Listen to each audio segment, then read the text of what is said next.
اعوذ باللہ من الشیطان الرجیم بسم اللہ الرحمن الرحیم التمییز تمییز المفرد و تمییز النسبت۔ تمییز کے متعلق آج کا سبق ہے۔ تمییز کیا چیز ہے، کہاں تمییز ہوتی ہے، تمییز مفرد کیا ہے، تمییز نسبت کیا ہے، ساری تفصیلات اس سبق میں آئیں گی۔ فرما رہے ہیں کہ التمییز نکرۃ جامدۃ تزیل ابہام ما قبلہا۔ تمییز کی تعریف کر رہے ہیں کہ تمییز وہ اسم نکرہ ہے جو جامد ہوتا ہے اور اپنے ما قبل کے ابہام کو دور کرتا ہے۔ نحو عندی رطل زیتن، میرے پاس ایک رطل ہے، پیمانہ ہے، کس چیز کا؟ زیتن۔ زیتن تمییز ہے جو ابہام کو دور کر رہی ہے رطل سے۔ میرے پاس رطل ہے، پیمانہ ہے، کس چیز کا بھائی؟ زیتن، تیل کا۔ اشتہرت تاجر و امانتاً، تاجر مشہور ہے، کس لحاظ سے مشہور ہے؟ کہتے ہیں امانتاً، امین ہونے کے اعتبار سے۔ یہ امانتاً اپنے ما قبل سے اس ابہام کو دور کر رہی ہے کہ جو مخاطب کے ذہن میں سوال اٹھ رہا تھا کہ تاجر کس چیز میں مشہور ہے بھائی، تو اس اٹھنے والے سوال، اٹھنے والے ابہام کو کلمہ امانت کے ذریعے دور کر دیا گیا کہ امانت کے اعتبار سے مشہور ہے، لہذا امانت تمییز ہے۔ واضح ہے؟ فوائد الاولیٰ فزیتن اوضح جنس الرطل نافعا کونہ من اجناس اخری۔ پس کلمہ زیتن یہ رطل کی جنس کو واضح کر رہا ہے کہ کس چیز کا رطل ہے۔ کونہ من اجناس اخری نافعا، اور یہ نفی کر رہا ہے اس بات سے کہ کسی اور جنس سے ہو، یعنی زید کے علاوہ باقی اجناس سے اس رطل کی نفی ہو رہی ہے کہ وہ رطل صرف زید کا ہے، زید کے علاوہ باقی اجناس کا رطل نہیں ہے۔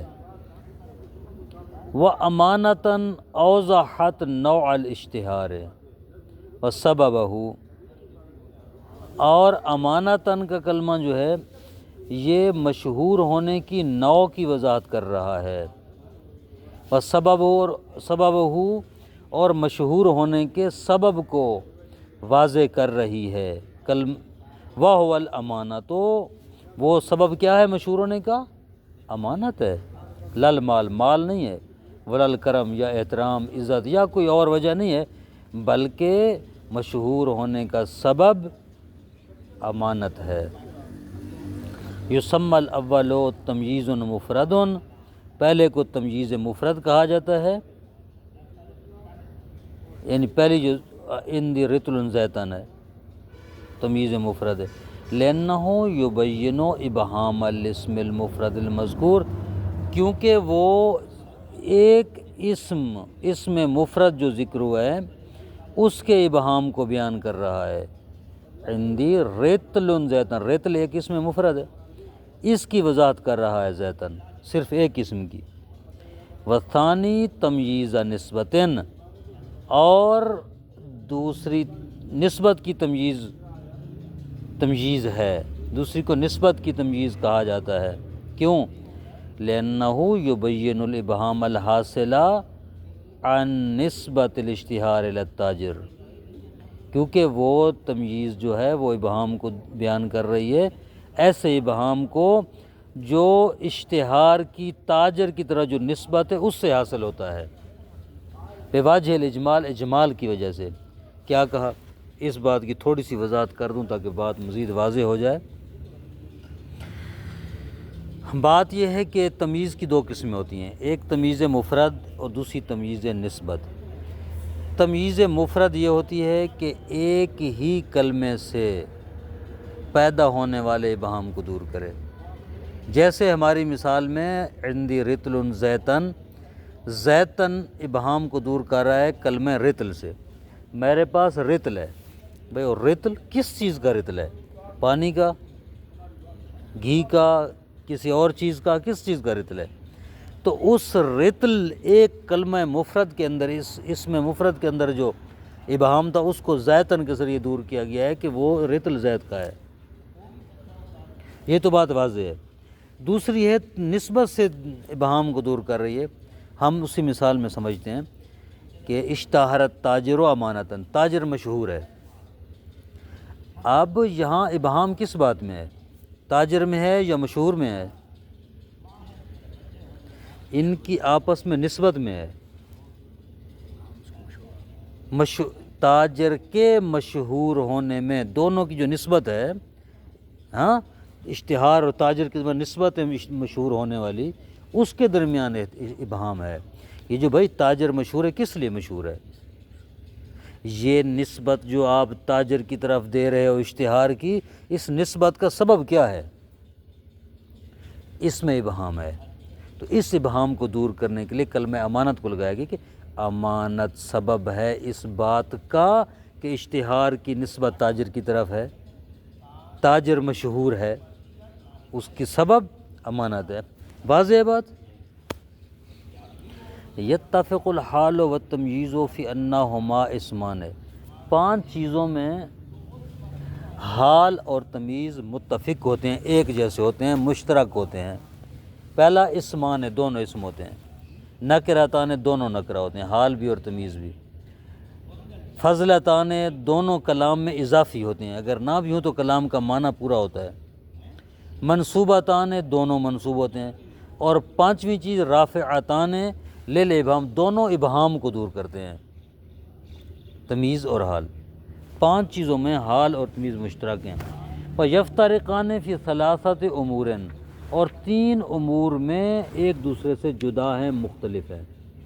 پہلا تجیء الحال جملتاً وظرفاً والتمییز لا یکون الا اسماً. حال جملہ بھی ہوتا ہے، ظرف بھی ہوتا ہے، لیکن تمییز صرف اسم ہوتی ہے، جملہ نہیں ہوتی، ظرف نہیں ہوتی بلکہ صرف اسم ہوتی ہے. دوسرا الحال مبینۃ للہیئات، حال حالت کو بیان کرتا ہے، فاعل کی حالت کو بیان کرے گا یا مفعول کی حالت کو بیان کرے گا یا دونوں کی حالت کو بیان کرے گا، حیات کو بیان کرے گا. لیکن والتمییز للذوات، تمییز ذات سے ابہام کو دور کرتی ہے، ذات کو بیان کر رہی ہے. واضح؟ حق الحال الاشتقاق، حال کا حق یہ ہے کہ وہ مشتق ہو، لیکن حق التمییز الجمود ہو، تمییز میں اصل یہ ہے کہ جامد ہو. حال میں اصل ہے مشتق ہو، تمییز میں اصل ہے جامد ہو. یہ 3 جو ہیں ان کے درمیان اختلافات ہیں. تمییز المفرد یقع فی 4 مواضع، ہم نے پڑھا ہے نا ابھی کہ تمییز مفرد ہوتی ہے اور تمییز نسبت سے ہوتی ہے. کہتے ہیں جو تمییز مفرد ہیں وہ 4 مقامات پر آ سکتی ہے.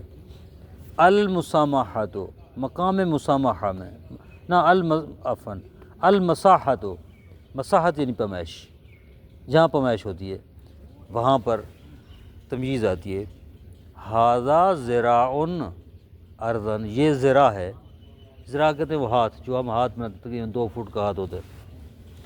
ھذا ذراع، یہ ایک ذراع ہے ہاتھ. بھئی کس چیز کا ذراع ہے، کس چیز کا ہاتھ ہے، کس چیز کا میٹر ہے، کس چیز کا فٹ ہے؟ مثلا کہتے ہیں ارضاً، زمین کا، بھائی کپڑے کا نہیں، ہاں لکڑی کا نہیں، بلکہ زمین کا فٹ مراد ہے، زمین کا ذراع ہے. تو یہ ابہام کو دور کرے اس ذراع سے، مساحت یعنی پیمائش سے. والوازن، دوسرا وازن میں آتی ہے. عندی رتل اصلاً پہلے بات یہ گزری ہے. والکیل، یا کیل سے ابہام کو دور کرتی ہے. اعطیت الفقیرہ مدن قمحن، ہاں اعطیت الفقیرہ مدن، فقیر کو میں نے مد دی، کس چیز کی مد دی؟ قمحن، گندم کی مثلا. ٹھیک ہے.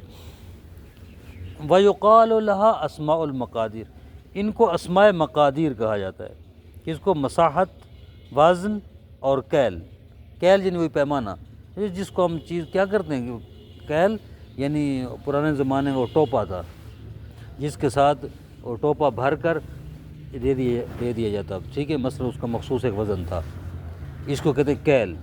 یا ابھی بھی دیہاتوں میں ہماری مائیں بہنیں جو ہیں دودھ کو کیسے ناپتی ہیں؟ ایک برتن سے، ایک برتن مثلا یہ پاؤ کا برتن ہے، اس میں ناپ کے دیتی ہیں، تولتی نہیں ہے، ٹھیک ہے، یہ ہوتا ہے کیل۔ وزن ہے جو ترازو سے کیا جاتا ہے، مساحت وہ پیمائش ہے جو فٹ وغیرہ سے، میٹر سے کی جاتی ہے۔ دوسرا ہے العدد، عدد میں پائی جاتی ہے تمییز، یعنی عدد سے ابہام کو دور کرتی ہے۔ وہ قسمان ہے، عدد کی دو قسمیں، صریح، ایک عدد صریح ہوتا ہے، جیسے عندی ثلاثون کلمہ، عدد صریح سے کیا مراد ہے؟ یعنی خود عدد کا جو کلمہ مخصوص ہے اس کو استعمال کیا جاتا ہے، میرے پاس 30 ہیں، اب ثلاثون عدد صریح ہے، واضح عدد کے لیے اس کلمے کو وضع کیا گیا ہے، میرے پاس 30 ہیں، کیا چیز 30 ہے بھائی؟ قلم۔ وَكِنَایَةٌ، عدد کی دوسری قسم ہے کنایا، جیسے کم سطرن کتبتا، یا کتنی سطریں ہیں جو تم نے لکھی ہیں، تو در واقع یہ کم جو ہے یہ کنایا ہے عدد سے، یعنی گویا کہ کم کے ذریعے عدد کو پوچھا جا رہا ہے یا عدد کو بتلایا جا رہا ہے۔ اگر کم خبریہ ہو تو ہوگا کم سطرن کتب، تو میں نے بہت سی سطریں لکھی ہیں، کیا مطلب بہت سطریں لکھی ہیں؟ یعنی سطروں کی تعداد بیان کر رہا ہے، صراحت کے ساتھ نہیں، کنایے کے ساتھ کر رہا ہے، لیکن بیان تعداد ہو رہی ہے، میں نے بہت سی سطریں لکھی ہیں۔ یا اگر کم استفہامی ہے تو کہیں گے تم نے کتنی سطریں لکھی ہیں، تو اس میں بھی تعداد کے متعلق سوال کیا جا رہا ہے، تو یہ اسے کہتے ہیں کنایا، جس میں عدد کو، تعداد کو واضح اور صریح بیان نہیں کیا گیا ہوتا۔ للاسم الواقع بعد اسماء المقادیر اربعۃ اوجہ، وہ اسم جو ان مقادیر کے بعد واقع ہوتے اس کی 4 قسمیں ہوتی ہیں، مقادیر کے بعد۔ ہاں، مقادیر کیا ہے؟ ذراع، رطل، مد، ان کے بعد جو عدد اپنا اسم واقع ہوتے ہیں اس کی 4 قسمیں ہیں، 4 وجہ ہیں۔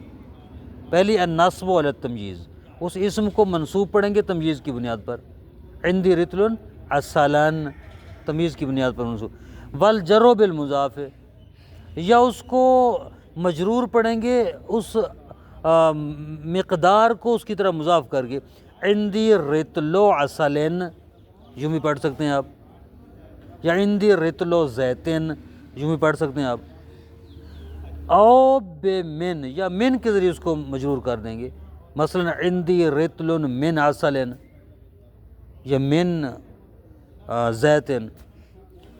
اور تیسری وجہ الرفع علی البدلیت، بدلیت کی بنیاد پر اس کے اوپر رفع بڑھیں گے، بدل ہے، کس سے بدل ہوگا؟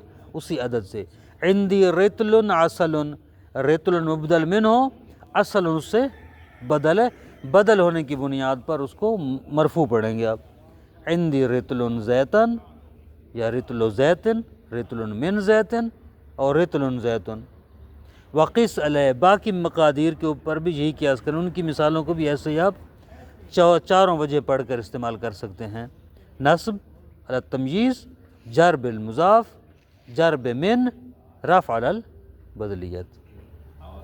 فوائد الاولی، یلحق باسماء المقادیر فی نصب التمییز کل ما دل علی مماثلۃ و مغایرۃ، اسماء مقادیر کے ساتھ تمییز کو نصب دینے میں ہر وہ اسم ملاق ہوتا ہے جو مماثلت پر دلالت کرتا ہے یا مغایرت پر۔ مماثلت سے مراد ایک جیسا ہونا، مغایرت سے مراد مختلف ہونا۔ جیسے من لنا بمثلک بطلا، کون ہے ہمارے لیے تمہاری مثل؟ بھائی کس چیز میں؟ بطلاً، شجاعت میں، بہادری میں۔ تو یہ بطلاً جو ہے یہ مماثلت کو بیان کر رہا ہے نا، کون ہے ہم؟ ہاں، ہمارے لیے، آپ کی مانت کو، بھائی آپ جیسا ہمارے نزدیک کوئی نہیں ہے، ایسے کہنا، کس چیز میں کوئی نہیں ہے؟ بطلاً، بہادری۔ تو یہ مماثلت کو بیان کر رہا ہے بطلاً، یا اس کو ہم تمییز کی بنیاد پر منصوب پڑھیں گے۔ وما لنا غیرک سندن، ہاں، ہم آپ کے علاوہ ہمارے لیے کوئی معتبر نہیں ہے اعتبار کے لحاظ سے۔ او کانا متفرعا من ممیز، یا اس کے ممیز سے متفرع ہو، اس سے نکلے۔ مثلا لی خاتم ذہبن، یعنی کیا مطلب ہے؟ وہ تمییز ممیز کا جز ہو، ممیز کا حصہ ہو، ممیز کی جنس میں سے ہو۔ آپ نے پہلے پڑھا اس کو، ممیز کی جنس میں سے ہو۔ ذہب، خاتم کیا ہے؟ ذہب کی جنس میں سے ہے، ٹھیک ہے۔ ممیز سے مراد وہ تمیز ہے، ممیز سے مراد وہی تمیز ہوتی ہے۔ ممیز العدد ینصب مفردن، عدد کا ممیز مفرد کو نصب دیتا ہے، یعنی عدد کی تمییز منصوب ہوتی ہے، مفرد ہوتی ہے، یوں کہ آپ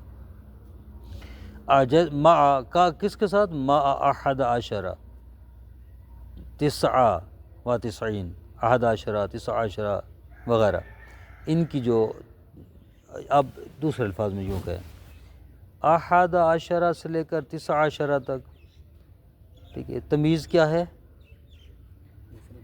مفرد منصوب ہے، مفرد منصوب ہے۔ وما بینہما، اور ان کے درمیان، یعنی احد عشرہ اور تسعین کے درمیان جو بھی ہے اس کی تمییز کیا ہوگی؟ وَيُجَرُّ بِالْمُضَافِ مَجْمُوعًا مَعَ الثَّلَاثَةِ وَالْعَشْرِ، ثلاثہ اور عشرہ کی تمییز مجرور ہوگی، ثلاثۃ رجال، عشرۃ رجال، جمع مجرور ہوگی۔ وما بینہما، ان کے درمیان جو ہے ان کی تمییز بھی جمع، ثلاثۃ رجال، اربعۃ رجال، خمسۃ رجال، ٹھیک ہے، یعنی ثلاثہ سے لے کر عشرہ تک کی تمییز جو ہے یہ کیا ہوگی؟ جمع مجرور ہوگی۔ وَمُفْرَدًا مَعَ الْمِئَةِ وَالْأَلْفِ، مئہ اور الف کی تمییز مفرد مجرور ہوگی، مئۃ رجل، ٹھیک ہے، الف رجل۔ واضح؟ اسی بات کو دوبارہ بیان کروں گا بھائی، احد عشرہ سے لے کر تسعہ عشرہ تک کی تمییز مفرد منصوب ہوگی، واضح بات؟ اسی طرح ثلاثہ سے لے کر عشرہ تک کی تمییز جمع مجرور ہوگی، مئہ اور الف کی تمییز مفرد مجرور ہوگی۔ بس یہی تین باتیں ہیں اس میں جو انہوں نے بیان کی ہیں۔ وصلی اللہ علی محمد وآلہ وسلم۔